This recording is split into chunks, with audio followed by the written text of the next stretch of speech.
Hi, hello. I'm back. um, uh, uh, there's something that has, I think, has been eating me up a little bit for a long time, and I know for those who are joining me today, there are so many ways that you've heard about this. So today I'm going to be talking about a couple of buzzwords that are always thrown around, and this is number one. Always to date this particular guy, and they were narcissists. So every ex always has a narcissist, or gaslighting, or they used to gaslight every single thing, or be hateful. They beat me. They were all this, and these are a couple of buzzwords that I know. The specific group of people who look like me, who know this has been mentioned so many and so many times. In regards either to their past relationships and so on and so forth. I remember, I'm not saying that there are no people out there that have these particular characteristics, narcissists or gaslighters. But funny thing that I've come to realize, every single person that I meet, if it is like, especially ladies, is always to be in a relationship, and this person used to be a narcissist, or this person used to gaslight me, or this person used to be so hateful. And I had so many questions in my mind in regards to, does it mean that every single person that I meet or a lady, the other partner was the one that was the wrong? Then for a couple of time, just hearing all this, I came to realize there are buzzwords that now are being used specifically to either caution someone who either is going through a hurtful thing. If you have left a relationship, it's a little bit hurtful, and so on and so forth. And these are words that sometimes I use to mask off what are the couple of issues. And I came also to realize that not all and not most of these people that were called these particular names, if you go down and do a little bit of research, you find some of them are just really good guys. Things just didn't work out very well. And it has been something that has been used either for people to get out of a particular situation, or justify why either they were single and so on and so forth, and leaving out the aspect of responsibility. And I'm talking about responsibility first. The first way is on this way, in terms of whom are you picking specifically, because everyone is justified. Everyone has preferences, everyone has opinions, and everyone has preferences in terms of who they choose to date or who they choose to be with. And the aspect of what comes with that also bears it.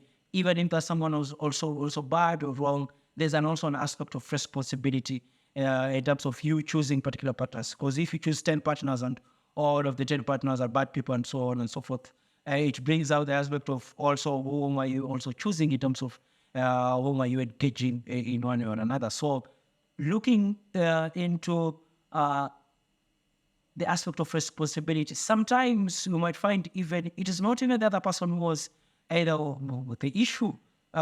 Maybe the lady or the guy that was saying the other partner was the issue, was the problem in that particular relationship. Because for me, I know, I think I've ever gotten into a relationship.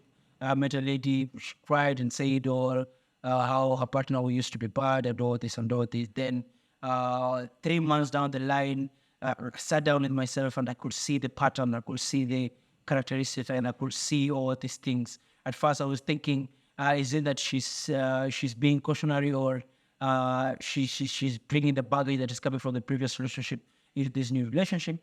Then later I just sat down and I tried to track down. No, this is going to sound really awkward to some of people, but I tracked down the guy. We had a sit down and we had a talk, and now we are really good friends. Not to the lady, but the guy. She's no longer part of my life right now, because now I came to understand the discussion from the two groups.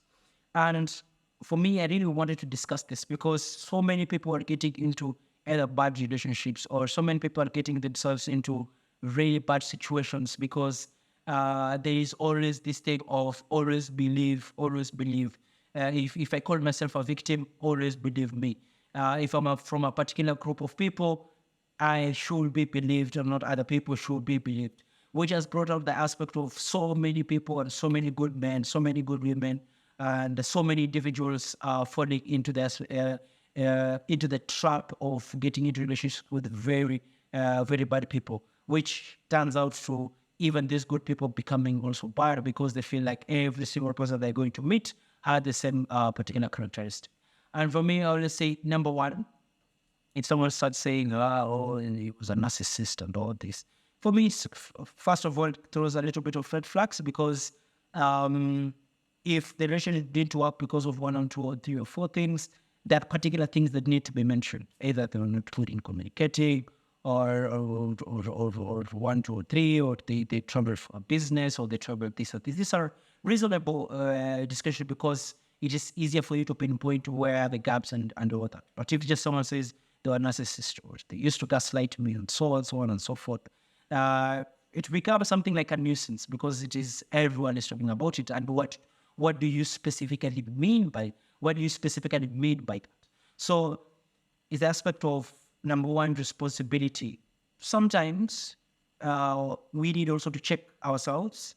If I am attracting 10 people, and if I'm attracting 10 ladies who have bad characteristics, I need to sit down and think about it. I'm not going to call all ladies bad. I'm not going to call all women in the world that bad apples or they're bad and so on and so forth. No.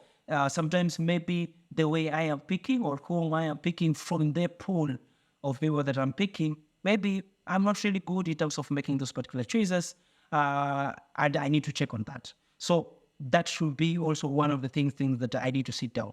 Number two is also post after the relationship has already been done. We have and always accept. We have hearts and the heart, or the pray, the heartbreaks and all that. That always follows us when we live different relationships. Why don't we look for a way how we can solve it and how we can move past it so that now we're not carrying baggage from one relationship to another, then calling ourselves, oh, we are the innocent ones, or we are the innocent ones. And the other person that was in a relationship was the bad person, or maybe I was the bad person. Just thinking of it in that way. And number two, looking at aspect of doing due diligence. Please, for God's sake, I think this has been proven, and it is being proven right now so many times. There's so many people who have gotten into a lot of problems, a lot of trouble because someone labeled them something that is quite different, or someone labeled or say that they did something that they did do, and because of this always believe kind of mentality, it has brought down so many men. I will say that so many men have been brought down because of this. Why didn't we look into the aspect of doing due diligence and understanding? Okay, can we have the two groups of people? Can we listen to the story from this side? Can we listen from the story from this side? Then now we can have a conducive and well grown up judgment when it comes to who is on the right or wrong side, who is on the right side. You might find even both of them on the wrong side. So how do you go? How do you go about it? Will you just point fingers to one particular person, or you ignore it, or when the truth comes out, everyone is going to be silent because everyone who's listening to this or hear or seeing me knows when the truth always comes out, there is always the aspect of silence.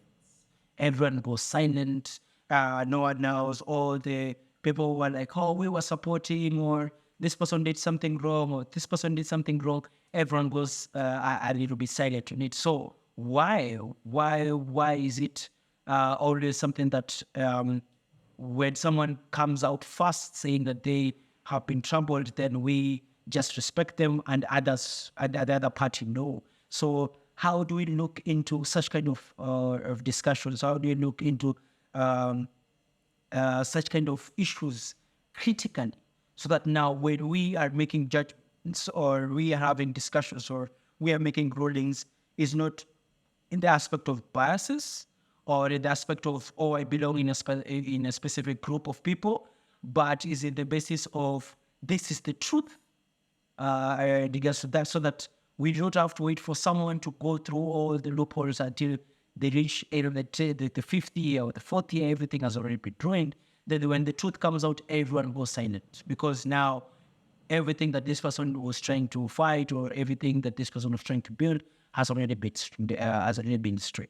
So for me, I would say that it's not the aspect of you using buzzwords every single time. Oh, I'm a victim. Oh, I'm a victim. Oh, I'm a victim. Oh, I'm a victim. It's the aspect of, okay, what are the lessons that I've learned in this particular place? How do I move forward with it? How do I move forward with these particular lessons? When I'm moving into maybe a new relationship, how am I making sure that the next relationship does not cover the basis of whatever I went through or um, uh, whatever I went through or whatever I learned. So what are the lessons that I learned in that particular situation? How did I improve myself in terms of not only just as an individual, but also who I interact with? Because for me, I won't lie, it took me a very long time to learn that. And I have learned it not only just through meeting people or meeting strangers, but also with friends. And at the moment, I am not looking at myself as I was a victim or this was the victim or this or this and that. But I understand that sometimes I also was part of creating that situation or creating that environment for that to happen. However, I am not saying that or not approving that there are some people who are suffering right now, and due to the circumstances that they are in, then we should not listen to them or not believe them. But it's the aspect of how do you make something that is it has been proven beyond reasonable doubt, where people cannot prove reasons. So that now when you are moving forward, you're not moving forward in the aspect of I push someone to a corner, so these are ghosts or everything that is going to follow me. Then next time I'm going to go to a specific podcast or have a specific discussion with friends. Then I say, oh, if I feel like I shouldn't have done it. I feel like I shouldn't have done one or two or three or four things. Let us not reach that particular place. Let's reach to a point where we need to be a little bit rational, not only just for the people who use these particular buzzwords, but those who also judge and also build the society, so that now is not in the aspect of us thinking as a group, but us critically thinking about situations that happen in life and among different people, so that when we are building solutions, we are building solutions that can be can be long term and can be sustainable, not only just for us, but also for other individuals who either listen to us or also pick up the pieces from where things have been broken. So don't just use buzzwords. Don't just listen to any buzzwords. Always think critically. If you're in a situation that is really not good for you, it is always good for you to leave and look for help.